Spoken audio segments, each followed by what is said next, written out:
Leadership, a simple concept that moves the world, writes history, and drives the lives of millions of people around the world. This is a story that celebrates our leadership and makes us proud of who we are. Today, Latino Leaders Magazine crosses the path of the same leaders we've been interviewing for more than 18 years, making all of us that work at Latino Leaders Magazine proud of our past and excited about our future. Latino Leaders Magazine is confident that we will continue to inspire the leaders that will write the future pages of our history. We have witnessed the enormous potential and value of Latino leaders. Now, Latino Leaders Magazine wants to continue to serve them by connecting these leaders and thus inspiring the future. Ladies and gentlemen, please welcome your host and publisher of Latino Leaders Magazine, Mr. Jorge Ferraiz. Hi, I'm Jorge Ferraiz, publisher of Latino Leaders Magazine, and I want you to welcome to the 13th annual Maestro Awards in Chicago. This year of 2021, we are very happy to be here in this friendly and fabulous city that has brought many stories of leaders and leadership, many lessons, and many vivid experiences. You know, Latinos are 30% of the population of Chicago, and that just makes the environment very, very important for the production of new leaders. Our philosophy in Latino Leaders is to inspire others to become leaders themselves, but also recognize those who have done and have gone the way. Many leaders have been inspired by a teacher, maybe, or by someone in the family that has done something or told something to them. And this is why reviving those stories is important, because those lessons are always inspiring for others. This year in Chicago, we have the categories of leadership, entrepreneurship, professional achievement, and the ultimate drive, which is dedicated to young leaders and emerging ones. I want to thank our sponsors, Southwest Airlines, BMW, Centen Corporation, and San Agustin College. Without them, this effort and the Maestros wouldn't be possible. So now, let's enjoy the fabulous program that we have for you tonight. 4 outstanding stories of leaders that will make you proud. Welcome again. Hi, I'm Martin Cabrera, CEO of Cabrera Capital Markets. And as a 2010 recipient of the Maestros Award for Entrepreneurship, I know what an honor and a privilege it is to be recognized. I wanted to especially congratulate all of the awardees. Oscar Munoz, Executive Chairman and retired CEO for United Airlines. Patricio Gargoyo, Professor of Urology at the Mayo Clinic. Maria Wynn, the CEO of Leadership Greater Chicago. And Patricia Mota, the CEO and President of ASE. It's an honor and privilege to be recognized with you, and congratulations.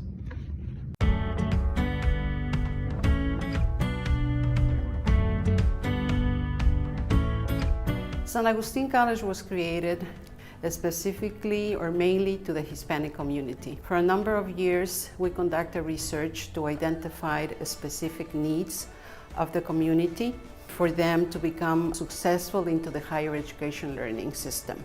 My name is Reyes Gonzalez, and I have the privilege of being the president of San Agustin College. Throughout my 26 years, I have never worked in an institution quite like San Agustin College. We focus on the development of the whole person. We provide the care, the support, no longer will we offer classes when it's convenient for us, but rather, when is it that you need them?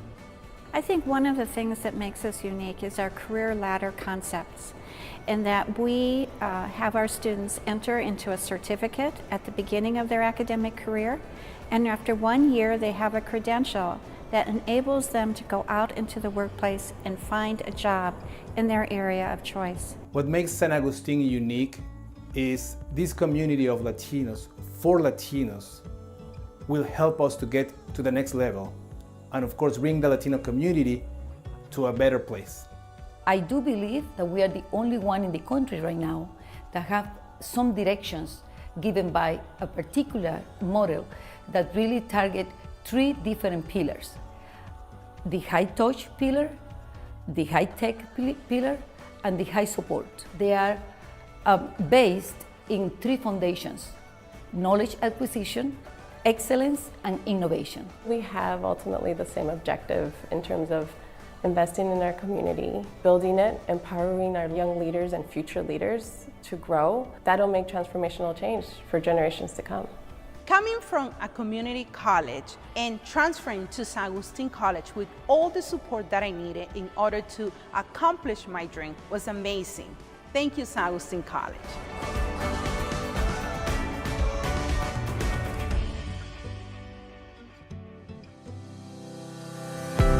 Leadership means being followed, means guiding, means inspiring others. And that is precisely what Oscar Munoz has been doing in all his professional career. A leader that has put in front of him human values and what he calls his Mexican values, has had a tremendous successful corporate career. So we came to the beautiful city of Chicago, to the corporate offices of United Airlines, to present Oscar Munoz with the Maestro Award in Leadership Chicago 2021. Felicidades a todos los líderes maestros. Congratulations to all the Maestro leaders. I want to thank Jorge Ferraiz and the entire team at Latino Leaders for making this possible. St. Agustin College is proud of partnering with Latino leaders in recognizing some of the most prominent Latino leaders in our nation. I am honored to present to you a great leader in our nation who happens to be Latino. He's a person who has been honored by many entities for his success, his wisdom, and his leadership style. If you speak with him, he will tell you that he does not attribute his success to himself, but rather to the people who have worked with him. He will also tell you about a person who was instrumental in developing his leadership skills and values. It will surprise you to know that he wasn't a well-known leader or a leadership program or a university that was the foundation of his leadership, but rather his grandmother, who was instrumental in developing his values, the importance of hard work, perseverance, and helping others. Recently, I had the pleasure of meeting him. And in the 45 minutes that I spent with him, I learned more about leadership, humility, and empathy that I learned in all of the courses that I have taken throughout my life. It is a great honor for me to present to you an extraordinary man who I admire a great deal and who has transformed many organizations. But more importantly, he has transformed the lives of the people that he worked with and the customers that he served. And now, he has also transformed my life through his teachings. Oscar, felicidades for this well-deserved recognition, and thank you for everything that you're doing for us. Mira, como todos. I mean, this is a story that I hear constantly being rephrased by so many immigrants that have done such great things in this country. So it's very similar. I was born in Mexico. I lived with my maternal grandmother till I was probably 8 or 9 years old in Mexico. We traveled from home to home. She didn't have her own place, but we had, familias everywhere. So we would I remember being on trains and buses and showing up at someone's house and living there for a little while. And always knowing that my mom was in the United States and somehow we would reconnect at some point in time. And sure enough, that happened over time. America opened its doors, so to speak. And as I think about it, I was probably one of the original dreamers before dreamers became a thing. So like a lot of us, but it was a wonderful thing. And I grew up with my family, 8 brothers and sisters. And we had a lot of love, a lot of laughter, not a lot of things, right? My dad was a union meat cutter and mom was a homemaker. but there was, always laughs and always love. And I always tell people the values that we have as Latinos and Latinas, the concept of compassion and family and caring, loyalty, these are values that define us, and it should keep us going. That's who we are. And I always worry about people reading books about how they should be in corporate stuff. You need to be yourself first. And for all of us, who we are is who we are. And to try to change that or modify that just doesn't seem congruent with sort of a direction in life. So I've had a very blessed time, and a lot of stories about how I got to be where I am, but mostly clearly some luck, and more importantly, people along the way. If you allow them to help you, they are there to help you. And you just gotta be visible and make yourself open to those things. And I've had lots of those great things, and it's defined my sort of philanthropy. We pave it forward, not pay it forward, because we need to lay the foundation, and it was done for me. And I think one of the best things and greatest things that we can do as we achieve things in the Latino community is, again, bring people up behind us. In our community, in a lot of parts of our community, the concept of college or a career and the things that I've done isn't necessarily the path that's set forward. At least in my world, my dad was a meat cutter, like I said. So from a perspective of where I was headed while I was in college was I was gonna go get a job and get married, have kids, and live happily ever after. And that's a wonderful thing. There's nothing wrong with that.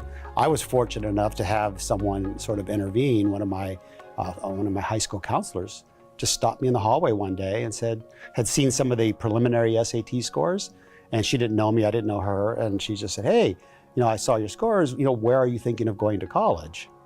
And my answer was that kind of a dumbfounded, what's a college? And it sounds funny and trite in today's day and age, but that's the community that we live in sometimes. And that has always driven me to give back to my community, because there's a lot of people that just don't know. Or society has closed that door for them. You can't afford it, mijo. It's too expensive. No tiene dinero, right? All of that stuff that we hear to say. And so we started a foundation to help kids in that regard. But that was my first big step. And so that was how college got started. How I picked a college was even more. I got accepted, luckily, to a lot of different colleges, and USC, where I went undergrad, just started earlier than the others. So it was that simple. And then as far as a career, I was going to be a doctor for a while, spent 2 years doing that. Then I was going to be a lawyer, and all the while I got a business degree. And and it was I just started working in business and finance, and I just had an aptitude, and that just rose from there. And again, back to as I think about what I was doing back then, what I was doing right, it was my values, my Latino values. I always worked with others. I listened to others. I had compassion and empathy. I wasn't trying to get ahead. And simply in a lot of places, I just asked questions. Like, I don't get that. I don't understand. And again, all these things sound so trite to people, but it's hard for people to actually do, because it's just not simple. We want to project ourselves as strong. It's like, the quicker you learn to project yourself as yourself, is, I think, the good path to start. This is one of sort of lessons in life and in leadership, especially when you enter a situation like I did. So a turnaround. A turnaround is easily defined as that everything's broken. So there is no shortage of things that need to be fixed. My mantra is figure out what it is that is to be fixed first. What is the foundational element of a turnaround that you have to do? And it's different for every industry, different in every company. And I think the way you figure that out, and another one of my little speeches, is you listen, you learn, and then you lead. When I came to United, there was a billion things that needed to be done. But I took the personal time for 37 days to go out and listen to anyone and everyone in every nook and cranny of every airport I could find in 37 days, and really get a chance to hear from people as to what was broken. And after 36 days, it was profoundly difficult, because there was a lot of things. It was a woman on a flight from Denver to Chicago. Her name is Sue, a flight attendant. I walked up to her in the galley, and everybody knew I was doing this. I was just walking up and saying, "Hey, how's it going? Tell me what you're thinking." It was not a profound, deep statistical survey. It was just a human, "Hey, dime," right? Tell me what's going on. And she started crying. And her phrase was, I'm just tired of always having to say I'm sorry." And to me, after all the data collection, all the analysis, all the things I was doing, that was the profoundly human thing. That's what was wrong with our company. All our 85,000 employees were feeling that way. You know what? I have to say, oh, I'm sorry, Wi-Fi. I'm sorry you hate the coffee. I'm sorry we don't have food. I'm sorry we're late, right? If you think about you having to do that every day, yeah, that takes you away. So our first big initiative at United in how we handled the thing is figuring out exactly what that foundational sort of layer that we had to fix. And it was, we have to regain the trust of our employees. And for us internally, for employees, it was like that resonated. For a customer, like, what the hell? What about us? For Wall Street, what about your finance? And I had to, the first very difficult challenge of having to explain to people, it's like, I'm here, I'm leading this. This is what we need to get done first, because without it, we're not going anywhere. Because we just, I think there'd been 8 CEOs in 12 years or something before me. So that doesn't, that continuity doesn't happen. So for us, it's building that foundation was the big first thing that we had to work through. Yeah, I think the airline industry is going to continue to have its ups and downs, right? I mean, we were just going up, our demand was going up, and then the Delta variant hit, of course, and so we're back to that. So I think that'll be spotty. We fundamentally believe that business travel returns. I know there's a lot of return to office sort of debate and work. Business is done on a person-to-person basis. We can do Zoom for a while, but I always say the first time you lose a major customer because your competitor has been there physically, you're going to get your butt on a plane and go there as well. So all of that will return. It's kind of teleconferencing of the early 2000s when that came in. It was going to complete. So I think it's just going to take some time, and it's working. It's still a fascinating industry with incredible people that really increasingly care about you as a customer. And then for me personally, while I'll certainly sit by and watch and advise at any point in time with things, I've moved on, and I think from a personal perspective, there's several things. What you do, right? And thank you for doing these awards for your magazine and all the events that you put. I think these are incredibly important to our community because we all somehow don't believe ourselves that we are as prominent, as growing, and as impactful. From a voting bloc, from a leadership perspective, from an entrepreneurial perspective, from a GDP of this nation. We are a huge part of all of that. And sometimes we don't believe ourselves. It's like, no, that can't be true. And I tell you, if we don't believe it ourselves, it's hard to convey that to capital allocators in our country that can actually make a difference for us. So my mission, along with several people, we have an event called Latitude. We have a Latino Donor Collaborative, where we've started all these activities to actually, more than anything, to educate people that lead organizations, that have lots of money, that can make a difference. Because what we need as a community, we need access to capital. The entrepreneurial spirit in the Latino community is massive. And so how do we get them money like everyone else? How do we make sure the investments? Surely we need to be on boards and in leadership positions. That's slowly developing and getting worked out. But more importantly, there's an education of ourselves, of what we can do, and education of others. So that's a big initiative that I'll continue to work through. And then from a business perspective, I've become an investor, an advisor, with several startups. And the great thing about my situation is I get to pick who and what I do and where I do it. So my love for aviation, I have this Archer company that's an electric plane company that's really exciting. There's a company called Clearly Health, which does heart diagnostics through artificial intelligence that would have saved my situation that I had with my heart, years ago. And I think it's a very prominent, potentially earth-moving sort of initiative that that the team is on there. I have several public companies that I work with in the technology space, in areas that I don't know. So it's really funny. Fidelity is a company I participate with, and it's just great to see how all of those different companies work. So it's been fascinating. Philanthropy, family, and all those things continue to be important. We sometimes forget we have to sort of take care of ourselves. So I do all the traditional things. I love anything outdoors. I live on an ocean, so being in the water is something that I've done all my life. That's always probably the most relaxing thing for me. But part of my world continues to be visiting with other people, and the greatest value I have is impacting not only my kids and their direction, but so many people that you've been able to help be a better self for themselves. And so that continues to be a march. But no, I stay very active, and I love to bike ride, just tennis, golf, all those different things that people do.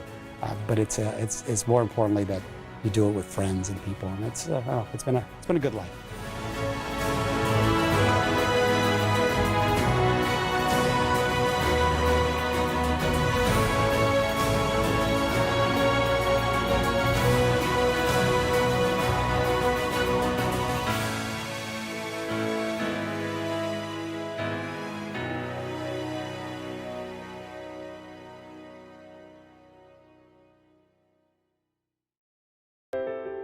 At Southwest Airlines, it's always been about heart. It's about loving people, about putting others first. It's about being more than an airline. It's about finding that one way to serve that makes each person feel special. It's about building resilience through connections that last, about being part of a community that helps one another, because distance shouldn't keep us from being neighbors.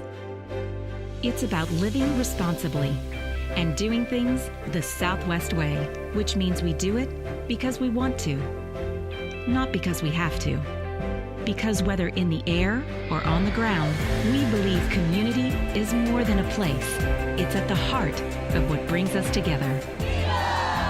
We have a strong history of investing in our communities, economically sustaining communities at their core. Yet Southwest is much more than a partner. We champion causes and build connections that help cities thrive. Our heart is to do what's right. We want to protect our communities, respecting, valuing our resources. Our heart doesn't simply give back, it gives forward. Because we know that the most resilient communities are the ones with the strongest connections. And we believe the act of connecting can make the world feel a bit smaller and the future a little brighter. And it all starts with heart.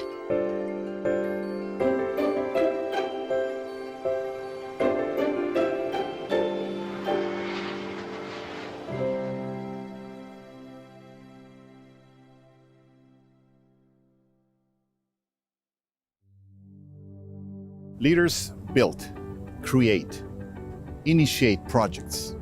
That's what we call entrepreneurship. Maria Wynn is a perfect example in Chicago about this. A leader of leaders, the one who convenes others to make them do bold things, relevant things for the community. That is why, in 2021, the Maestro Award in the category of entrepreneurship goes to Maria Wynn. Jorge, thank you.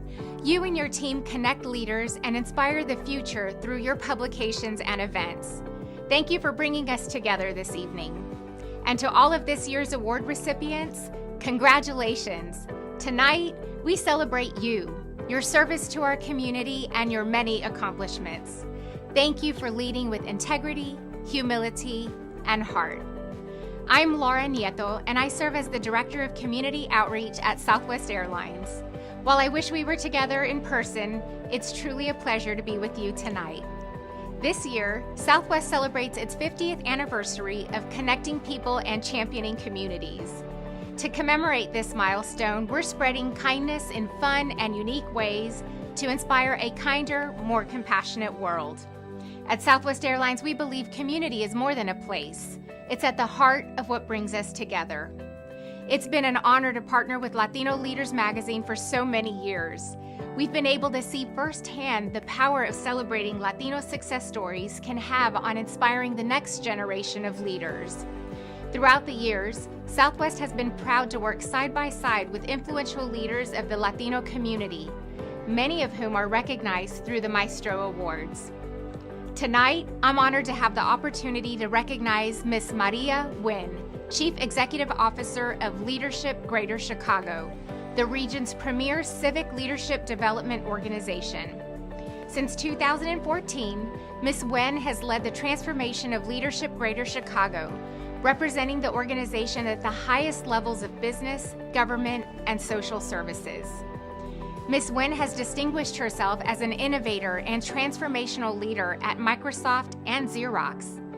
At Microsoft, Maria also developed the Office of Citizenship and Innovation, a pro bono office whose objective was to help U.S. mayors and their teams to develop community-based initiatives to address and close the digital divide and to develop workforce readiness plans for their cities, as many faced a transition to the digital economy. After leaving Microsoft, Ms. Nguyen went on to serve as the Chief Executive Officer for the Girl Scouts of Greater Chicago and Northwest Indiana. She successfully led a merger of 7 corporations into one, the largest merger and transformation of any Girl Scouts organization in history, which created the largest Girl Scout Council globally. The council served 84,000 girls and supported a network of more than 24,000 volunteers. As an award-winning and recognized executive, Ms. Nguyen has received numerous honors for her leadership professionally and in the community, including being selected to Crain's Who's Who in Chicago Business, named Chicago Executive of the Year by the Public Relations Society of America, honored with the Women of Influence Award by Chicago Business Journal, awarded the inaugural Athena Organizational Leadership Award, and featured in today's Chicago Women magazine's 100 Women of Influence. Wow. Additionally, she received the Outstanding Alumni distinction by her alma mater, North Central College, and was named one of Chicago Magazine's Fierce 50. On behalf of the 58,000 Southwest Airlines employees, it is my privilege and my honor to present the Maestro Award for Entrepreneurship to Ms. Maria Nguyen. So I was born in Sacramento, California on Mather Air Force Base. My dad was in the Air Force at the time. He was the son of my grandmother, who was Colombian from Bogota, and his father was British of Welsh descent. That's where the Nguyen comes from. My mother, 100% Colombian, born in Bogota. So when I was 2.5, they wanted to move back to Bogota, to our family. And so we moved back to Bogota, and I was raised in Bogota from the time that I was 2.5 until I was 15, and had the wonderful benefits of being able to be with my cousins, todos los primos, my abuelita y abuelito, you know, so it was a very nice Latin upbringing with, you know, the usual family gatherings that really are part of all of our traditions and our culture, I believe. And at the age of 15, my dad was promoted to go to a role in Manhattan. He worked as an executive at Mobile. And so we moved to New Jersey in my senior year of high school. So I was not very happy about that. And so we moved in my senior year. I finished high school and then started college when I was 16 in New Jersey, did my freshman year there, and then we moved again when I was 17 to Chicago, to Naperville. And by that time, you know, my dad said, "Where do you want to go to school?" I said, "Well, there's a college in this town, North Central College, I'll go there." I now serve on the board of that college, but that's where I went to school. One day, I was looking through the paper and there was an ad for an assistant manager at a women's health club. And I said, well, how hard can it be to assist a manager? And so I showed up for the job interview and I landed the job. And I was sent the following Monday to 900 North Michigan Avenue, which is not too far from here, for my training. And I walked into the training room and there were eight chairs in a semicircle. And in walks this amazing woman, an entrepreneur who ran a national chain of women's health clubs. And she sat down and she was going to train us for a week. Her name at the time was Jenny Bork. She was dating Sid Craig.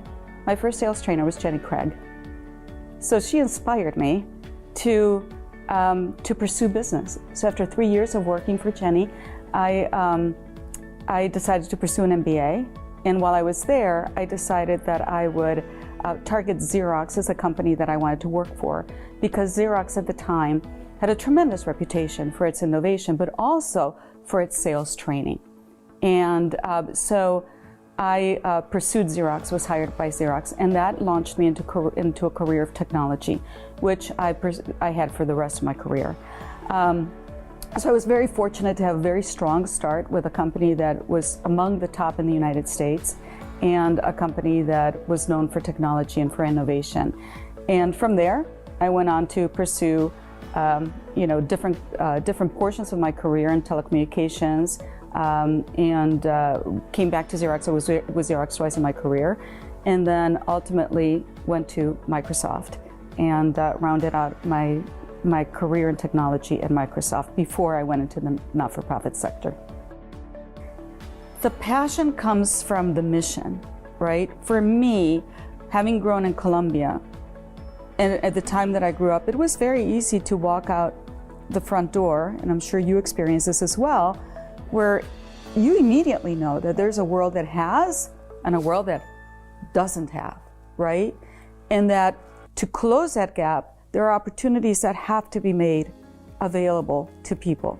Education being one, the greatest, the big liberator is education, but there's also many other things that come into being able to help somebody achieve levels of generational wealth in life, right? And wealth can be defined in any number of ways. I'm not saying you have to be a multimillionaire, but being able to pass on to your generations ways to be part of the middle class or higher, right? And so having grown up in Colombia and knowing that in the United States there is a tendency to think that the problems of poverty are somewhere else, that they're in other countries when they're right here, I felt was really important. And this organization that I lead, Leadership Greater Chicago, brings leaders from all the sectors, from corporations, from not-for-profits, from government, from the education sector, brings them all together in one of the programs from the ages of 30 to 45 to do something about these gaps. And I felt it was really important for us to really look at what we were doing and accelerate that. And as a result of that, we created another program 3 years ago called the Daniel Burnham Fellowship, which is for the C-suite and senior executives. And that one has two imperatives. One is economic investments in our communities, and the other is job creation and workforce readiness. Why? Because these people are seated with power, with influence, and they can impact and they can accelerate the rate of change across any of our neighborhoods in Chicago. And so as a result, I think that inner thing that keeps me going is the hope that we can close the gaps and that we can have everybody have an opportunity to have, to reach their potential. As Latinos, we have the responsibility to reach back and pull others forward. I also think that we need to push. We need to push organizations to say, you need to support the Latinos. You need to have intake, so you need to have a pipeline, and you need to then develop the Latinos.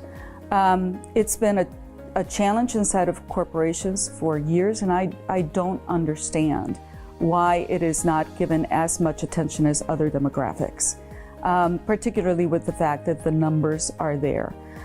So I think, the Hispanic community, I think it needs to really come together with a voice that is strong around this and really insert themselves in those areas where we can make a difference. There is, one of your prior Maestro Award recipients at LSP is leading a fund for investment in Latinos, Angeles. And I would encourage people to look at that and invest in our new businesses, in the businesses that require and need capital in order to fly. And we owe it to our Latino brethren and sisters, whatever country they're from, to come together and figure it out. And some of us are invisible. I mean, my name is Maria Wynn. Not very many people would think I'm Latina or would know my story, right? So we need to seek out to see who are the Latinas and Latinos who maybe are under the radar that could be part of this. Because sometimes you're out there solo. You don't have a lot of people around you because you might not be surrounded, you might not know the networks. So bringing people into the network is important as well. I would say in the C-suite today across corporate America, there is no excuse not to have Latino representation. And I'm not talking about one person, okay? There are, I think there's something like 3,500 or thereabouts Latinos and Latinas who have the background and the education to serve on corporate boards. And I think there's only like maybe 400, and I may not have all the numbers right, but there's a very small relative amount of people that have been selected for boards. What about the others, right? So I would say there is no excuse. You can't say, well, we can't find them. They're there. So tap into your network.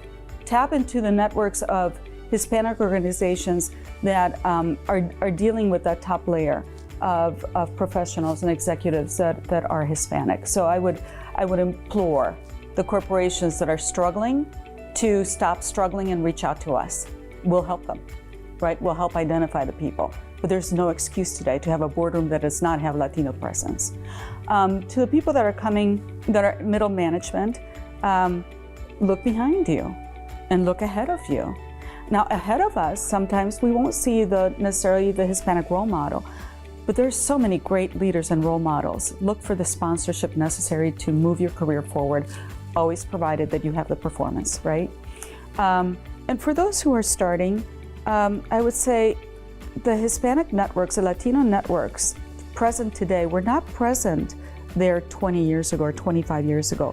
They are visible, they exist. Tap into them. Become a member of them. Develop your network. It requires work, right? And it requires putting yourself out there. But educate yourself. If you are a Hispanic and have an MBA, there's a Hispanic MBA association that is national, so get hooked into that, right? So do your homework and hook into these things because it works. You know, don't do it by yourself. Don't be out there by yourself. Hook into the networks and let's help one another. My family of primos and primas, my cousins, are spread out all over the world. So they are in Colombia, Argentina, Spain, Germany, and England.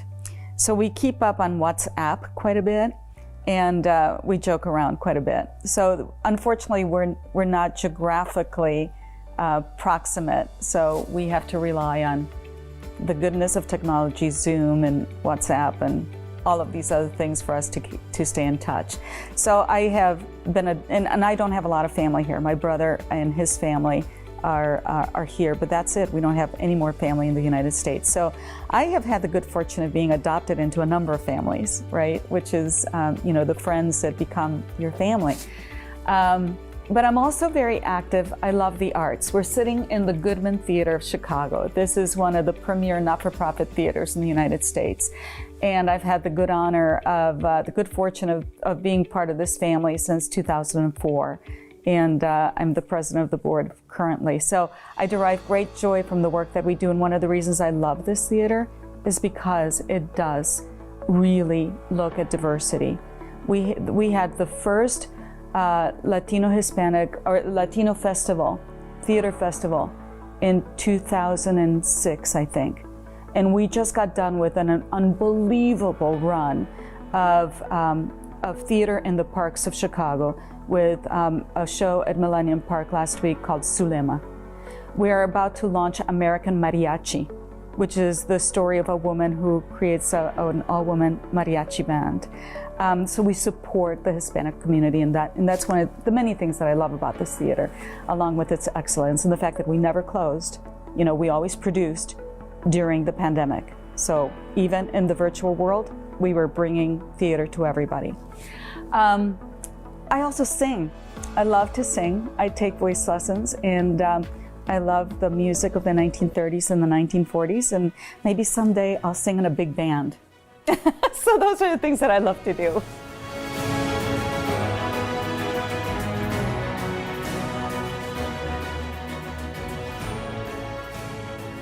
I just wanted to say thank you so much for this incredible honor. Thank you, Maestro Awards, and thank you to the selection committee. Mil gracias. This is really a tremendous acknowledgement, and I am grateful. Thank you so very much.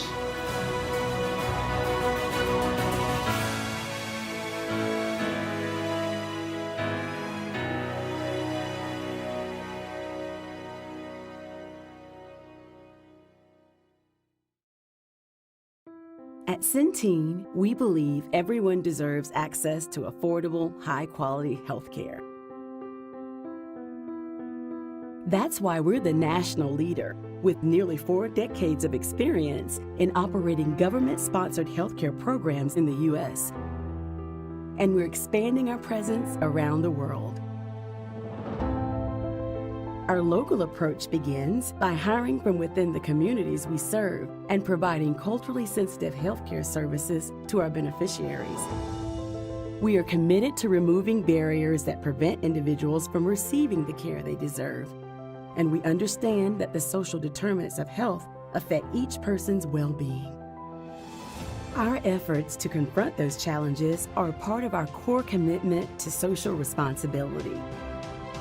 Because our medical directors are practicing physicians, they are better positioned to understand what providers and patients need to achieve better health outcomes.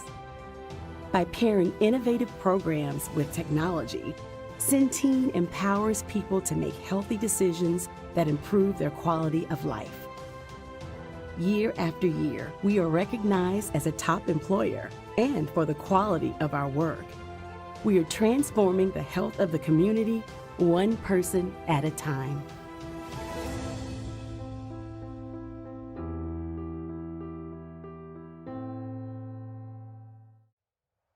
Leaders excel. They are passionate. They are idealistic. They guide and they inspire others. Dr. Patricio Gargollo decided to go this route, excelling his professional activity, driven by his passion to cure people and give back health to especially children and kids. We traveled all the way to the Mayo Clinic in Rochester, Minnesota to present Dr. Gargollo with the Maestro Award in Professional Achievement in Chicago 2021. Buenas noches. I am Marcela Manjarres Hahn, Senior Vice President and Chief Communications Officer for Centene Corporation. It is a privilege for Centene to partner with Latino Leaders Magazine to present the 2021 Professional Achievement Maestro Award to Dr. Patricio Gargollo.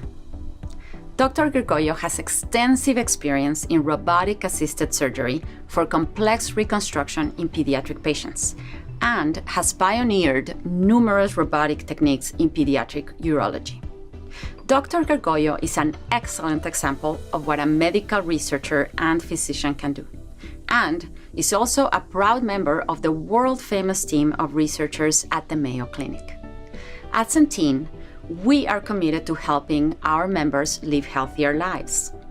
We do this by providing them with access to high-quality healthcare, innovative programs, and a wide range of health solutions designed to help families and individuals get well, stay well, and be well.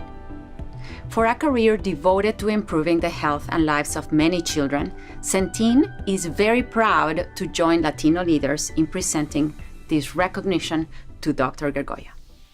The path to medicine for me has been very serendipitous. Just a lot of interesting turns, many of them unpredictable, but I think obviously very wonderful, and I just feel extremely blessed. I was born in Mexico City, so both of my parents are Mexican. My grandparents are Mexican. Was born in Mexico City in 1974 and lived in Mexico City for a while, and then my family moved south of Mexico City.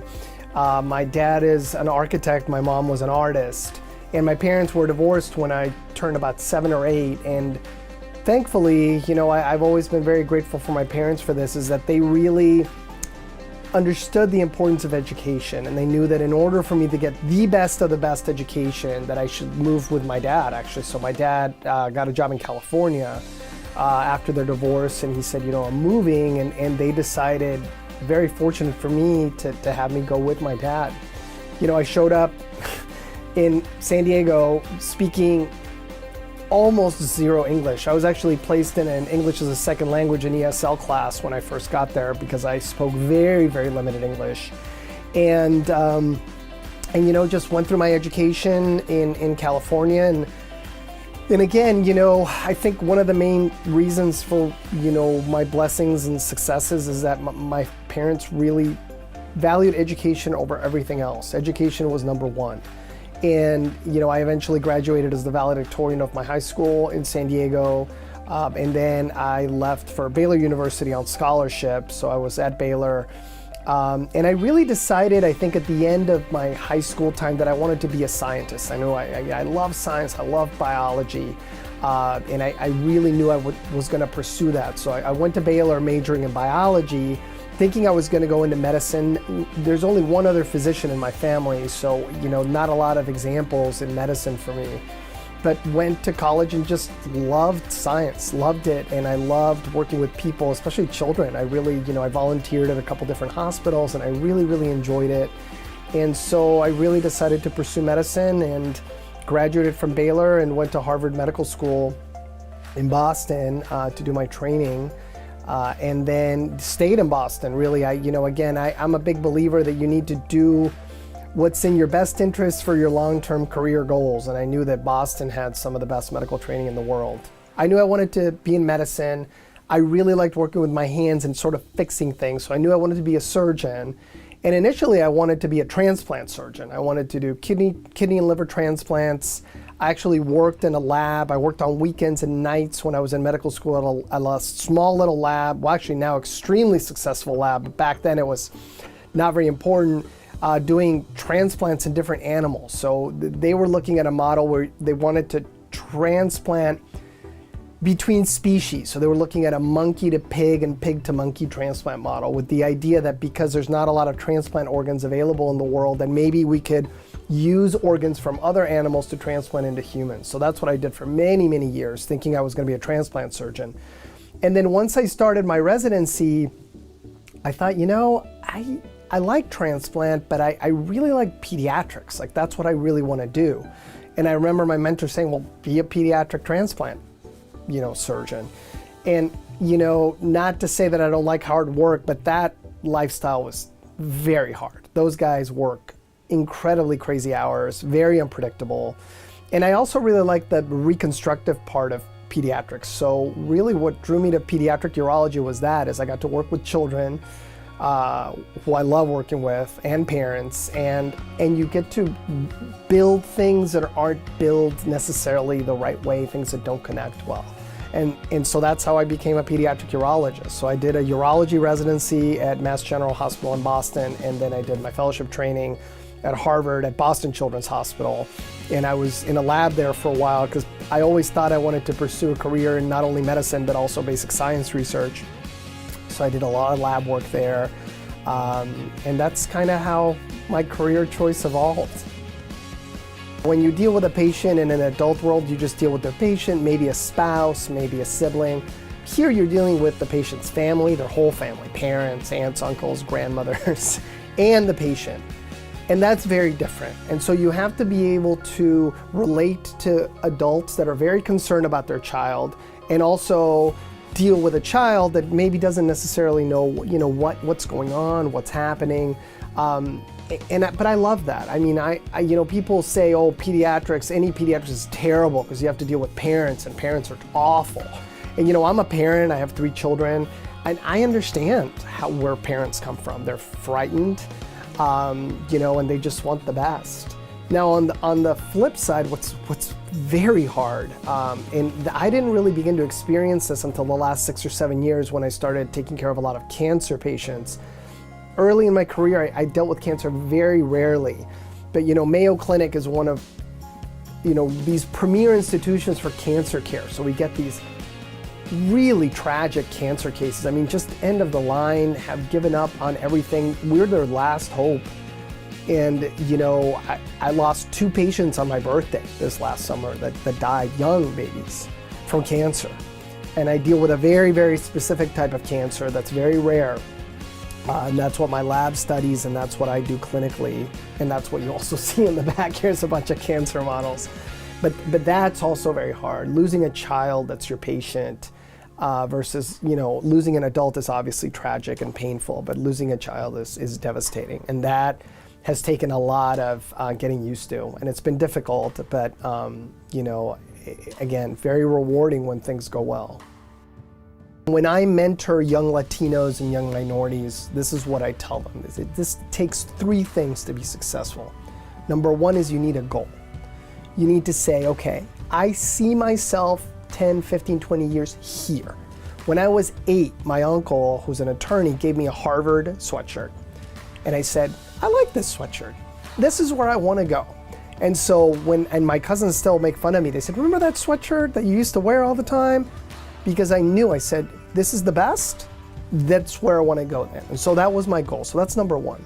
Number two is you need a team. You know, you need a cheerleader. You need somebody who's going to push you and help you and support you. And I've had many of those over the days, and that's why I always tell minorities, I'm your guy. You know, and if anybody listening to this knows of a young person that is interested in medicine that needs their cheerleader, I'm available. You Google my name, you'll find my email, and I'm always available because I had those people growing up, and they're the only reason I'm sitting in this office today. And number three is ganas, you know, just hard work. No one's gonna give you anything if you're just sitting on your couch watching TV. You have to get out there. You know, I used to work 100 hours plus a week when I was in training. And, you know, now we hear about like, oh, well, when's my vacation coming? And, you know, how many days off I get? And those are important things. Quality of life is super important. But if you want to get to that goal that you set for yourself without ganas, without real ganas and hard work, there's no chance. There's no hope. I'm extremely blessed. I mean, I'm married to my high school sweetheart. We've known each other since we were in 6th grade. We were in the band together. We've grown up together, and you know, we dated all through college and high school, and we're married. We have 3 beautiful children who are awesome people and terrible, terrible people at the same time. They keep us on our toes. You know, really, my free time is just involved with them, and what I absolutely love doing is helping them maneuver their way through their lives. And primarily they're very active. All 3 are very, very active people. So I coach their sports. You know, my son is a 3-sport athlete. He plays hockey and football and lacrosse, and I coach his lacrosse team, and I help out on his football team. I don't know how to skate on ice, so I can't help for hockey.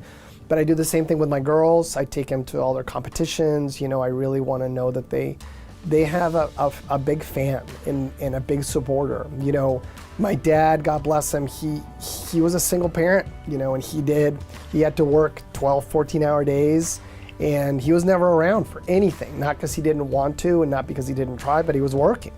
So, you know, I went to, you know, my concerts and plays and whatever by myself sometimes with nobody in the audience, and I'm not saying that like, oh, poor me.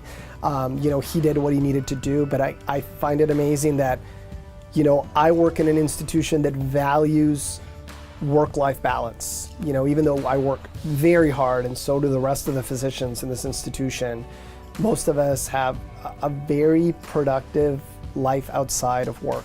And really right now, until my kids leave, and won't be very much longer, a few more years until they go off to school themselves and carve their own amazing path, I hope. Really just to support them and be there and just cheer them on. I've had many blessings, but I've also had many hardships. Very, very hard, very difficult times, both because I was an immigrant and I was from a single parent home. You know, we didn't have a lot of money growing up. And the one thing that's always stuck with me, and I don't really know who even said this to me, but it's the idea that light will come from darkness. That when you think you're in the weeds, when you think there's no way to salvage whatever situation, there will always be light. And when you're in the light and you look back, you can say, you know, it was okay. I got through it. I'm stronger, I'm better. And I would love for people, especially in medicine, because, you know, they talk about physician burnout and yes, it's very difficult. But you always get through. It's always worth it. And then you look back and say, man, that was very hard. But now I'm better and I'm stronger and I'm in an amazing place. And that's the main thing. Always look forward. Always know that better times are coming. They are coming for sure.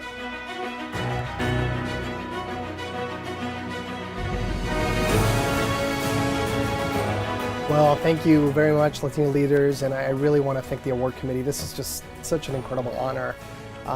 You know, I promise to make you proud and lead some other young Latino and minority people along the way to hopefully have immense success and eventually get an amazing award like this. So thank you for the recognition.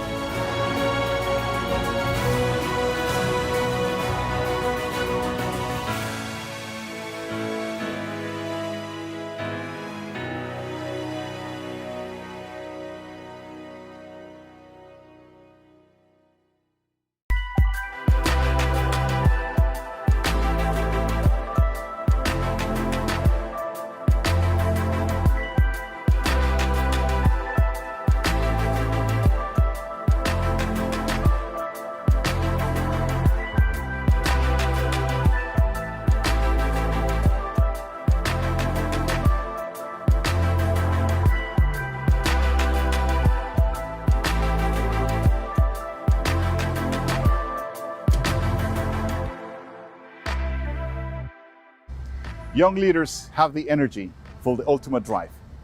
And that's why the category of ultimate drive in the Maestro Awards 2021 in Chicago is very, very fortunate that we partnered with BMW to present this award. Patricia Mota has a great example of leadership and has devoted her career to enhance the career of others. And that's why we are very happy and proud to keep partnering with BMW to present the Maestro Award Chicago 2021 in the category of Ultimate Drive to Patricia Mota. Hola mi gente, my name is Junaidi Velasquez and I'm the Senior Diversity, Marketing and Campaign Specialist for BMW North America. Today I'm honored to be here on behalf of the organization to present the President and CEO of the Hispanic Alliance for Career Enhancement, Patricia Mota, with the Ultimate Drive Award for 2021 in Chicago. Patricia, your hard work within the community has helped shape the career opportunities for many and break the glass ceiling that is set before us. Thank you for all your hard work. We're extremely proud of you. Y siempre mucho éxito. Gracias. I am Latina, I am Mexican American, I am proud of being the daughter of immigrants and also being a first generation college student, professional and nonprofit executive. And it is with these identities that really help me with my role, but also fulfill my personal mission of helping others to become the best version of themselves. I grew up in East Chicago, Indiana, a border southeast side of Chicago, predominantly Mexican and Black community, where we've got to really connect with one another, and I had an opportunity as a high school student to move to another high school due to a brother, an older brother that lived and worked there. And I went from one public high school to another public high school. The big key difference was one community was more affluent, and I was placed into AP classes because of my grades were well in my original high school, but the academic rigor was on a different level. I realized that there were universities and college recruiters from all over in this new high school versus my original high school was predominantly the military. Nothing wrong with the military, but it was only the military that was recruiting from this school. And it really opened my eyes in terms of the education gap that exists in our very own country, where underserved communities may not have access to certain resources, colleges and universities, information, just because of where they're growing up. And so ever since then, I've made it my own personal mission to help close gaps, not only in education, but fast forward as I got into my professional career, realized some of the challenges, not only as a Latina, as a woman, and first generation going into a professional workforce. And so I did my undergrad at Indiana University and really leveraged all of the opportunities on campus for work, for getting involved in clubs and associations so that I can start making connections, but also it helped me get a foot in the door once I got into my professional career. I was awarded a AmeriCorps grant as an undergrad to help start El Centro Comunal Latino, co-found with others there in the community. There's a growing Latino community and there's such a need for resources and information and workshops. And so it was through that grant and working with the city of Bloomington that we were able to launch this initiative. And it was a partnership with the Indiana University's Spanish language department students to come practice their Spanish as we're leading workshops, translate. It was a partnership with the local business community to come and offer their space and for training, for information, for resources, but also helped me really learn about the power behind nonprofit organizations. And so that was my first experience with nonprofits. I went on, I worked for a corporate utilities company, went on into higher education where I predominantly focused on the recruitment retention of Latino students. Then I was working on my graduate degree in public administration. And as I was going through this degree program, I knew that I wanted to be able to build programs and scale programs that help Latinos not only connect, but get connected with the right resources and tools, but most importantly, not only excel in their education, but excel once they got into their careers and continue to advance. And so when I finished my graduate degree, I left my role in higher education, interviewed with quite a few organizations and landed with ASE, the Hispanic Alliance for Career Enhancement, as a programs director in 2010. And my vision then has been realized where I was responsible for Mujeres de ASE, our Women's Leadership Program, which at the time was solely in Chicago. Fast forward 10, 15 cities, and now as of last year, international, reaching Latinas across the country and internationally to help them advance in their careers. Then my role evolved to more of our partnerships and bringing in partnerships for the organization. And then now, fast forward 6 years as president and CEO, where I've been able to build and scale other programs and build and grow the team, but most importantly, help fulfill a mission of ensuring that Latinos are advancing in their careers and have a strong support network across the country to continue to help them get to that next level. The vision of ASE is to see a world of Latinos that achieve their highest potential for themselves and the communities that they represent. That's a personal vision of mine, that to be able to see where individuals are achieving their highest potential, no matter who they are, what their background is, and ensuring that we're pulling others along is something that I haven't got to this role by myself. It's been a tribe, a group of advisors, leaders, mentors that have supported me along the way. But it gets challenging no matter what career we're in and what profession, especially after the last year and a half, 2 years that we've experienced, where it is super critical that we lean into our personal mission, our personal why. And that's something that drives me every single day, being that the daughter of immigrants from Mexico, being, first generation obtaining a higher education, I owe it to them, to the sacrifices, to try to justify all of the sacrifices that they did for myself, for my siblings, so that we can do better, so that we can become better. And for my grandparents before, right? And I think for me, during the tough times, you want to just shut down and say, I'm done for the day, or this is, it's always going back to my foundation and my why. And that's a big part of that. The work that I get to lead at ASE, which is leading a mission since 1982 to positively impact workplaces by cultivating the pipeline of Latino talent and providing Latinos the insight, access, and development to be successful in their careers, remains true to this day. It's how we deliver on that we've continuously had to evolve and pivot along the way. And fast forward, it's not only connecting employers to talent anywhere from intern to entry to executive level talent to this day. There's no excuse for any employer to say they cannot find Latino talent, diverse talent, right? Because we have access to them. There's other organizations that are here available.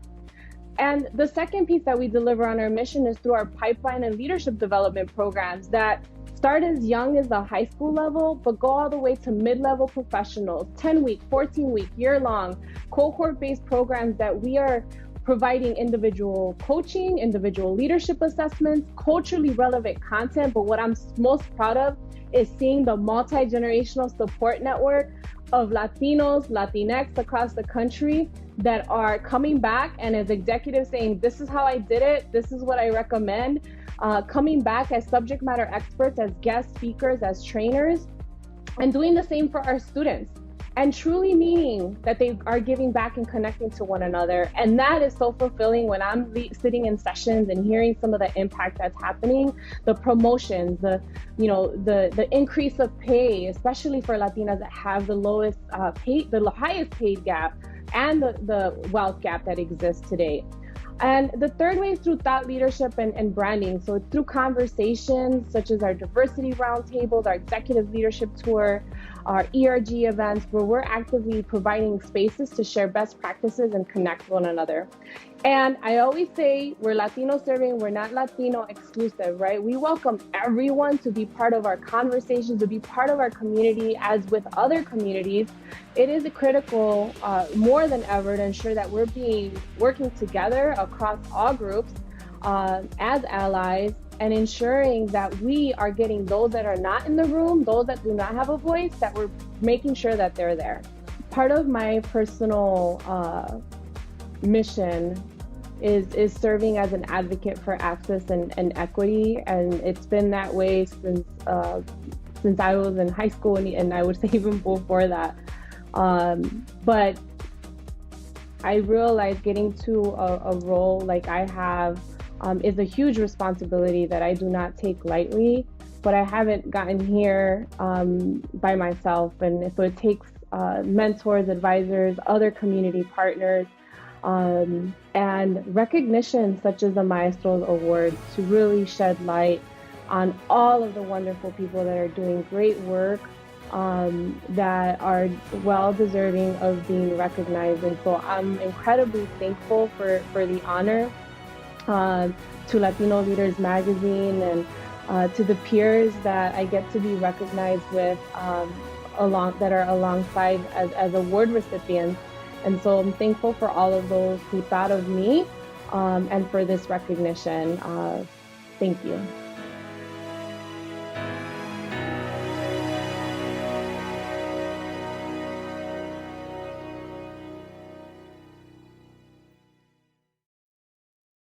This has been a fantastic program.